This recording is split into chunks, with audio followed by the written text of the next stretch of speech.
আমি কিনে ফেললাম এই প্রাইভেট জেট আর 100 জন পাইলটের মধ্যে যে পাইলট এই ভিডিওটা জিতবে সে এটা রেখে দেবে। প্রথম চ্যালেঞ্জে পাইলটরা 3টে টিমে ভাগ হয়ে যাবে। আমার বাড়ি যাওয়ার কোনো উপায় নেই। আর প্রথম যে টিম এই 18,000 কেজির প্লেনটাকে ফিনিশিং লাইনে নিয়ে যাবে। 3, 2, 1 শুরু করো।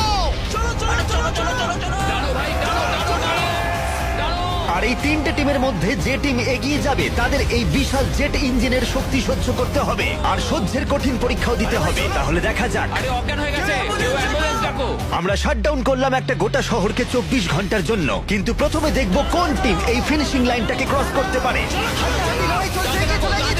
তাড়াতাড়ি, তোমরা প্রায় পৌঁছে গেছো। ও এক হাতেই এটাকে টেনে নিয়ে যাচ্ছে। ওরা দ্রুত এগোচ্ছে।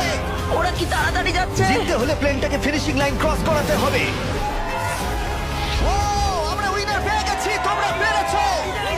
ওটা আমাদের জেট। আমি এটা আমার মেয়ের জন্য করেছি। 2/3 পাইলট এই মাত্র এলিমিনেট হয়ে গেল। এদের মধ্যে একজন জিততে চলেছে এই প্রাইভেট জেট। এই পাইলটদের 4টে চ্যালেঞ্জের মুখোমুখি হতে হবে $2.4 মিলিয়ন প্রাইভেট জেটটা জেতার জন্য। তোমাদের স্বাগত গেম নাম্বার 2 তে। জেট স্পিনার, ইঞ্জিন স্টার্ট করো। এটা ঠিক নয়, আমার মোটা ভালো লাগছে না। এইবার প্লেনটা স্টার্ট হচ্ছে। চলো শুরু করো ভাই। তোমরা যে প্রাইভেট জেটের জন্য লড়াই করছো তার থ্রাস্টারগুলো আরো শক্তিশালী, যাতে বাতাস প্রতি ঘন্টায় 96 কিলোমিটার বেগে বইতে পারে। জেটটা একটা সার্কেলে রোটেট করবে, এর ফলে তোমরা তোমাদের প্ল্যাটফর্ম থেকে উড়েও যেতে পারো। আরে এটা তো পাগলামি। হেরে ফিরে যাওয়ার জন্য আমি এত দূর আসিনি। আমার খুব ভয় লাগছে ভাই। সবাইকে গুড লাক। এই শুরু হলো।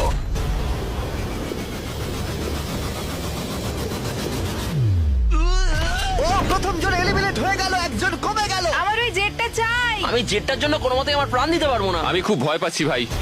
আমি ভাবিনি কোনোদিন আমি পাইলট হতে পারবো। আমি ওই জেটটা মন থেকে চাই। না, দুজন। Bye bye. আরে ভাই আমার দিকে আসছে। ঠিক আছে, দেখা যাক ও পারে কিনা। 46 আটকে থাকো, ও ধরে রেখেছে। আটকে থাকো। তুমি পেরেছো, তুমি এগিয়ে যাচ্ছ। এই টেকনিকটা দারুণ ছিল।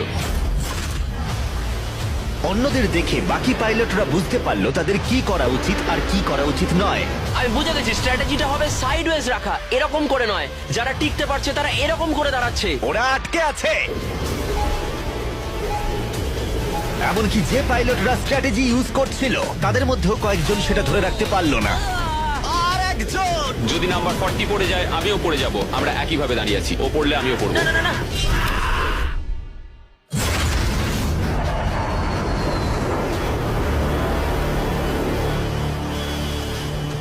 ওটা আমার কাছে কিছুই নয়, আমি পারবো। এটা সত্যিই একটা অদ্ভুত বিষয়, কারণ তোমরা যেটার জন্য কম্পিট করছো সেটাই তোমাদেরকে এলিমিনেট করে দিচ্ছে।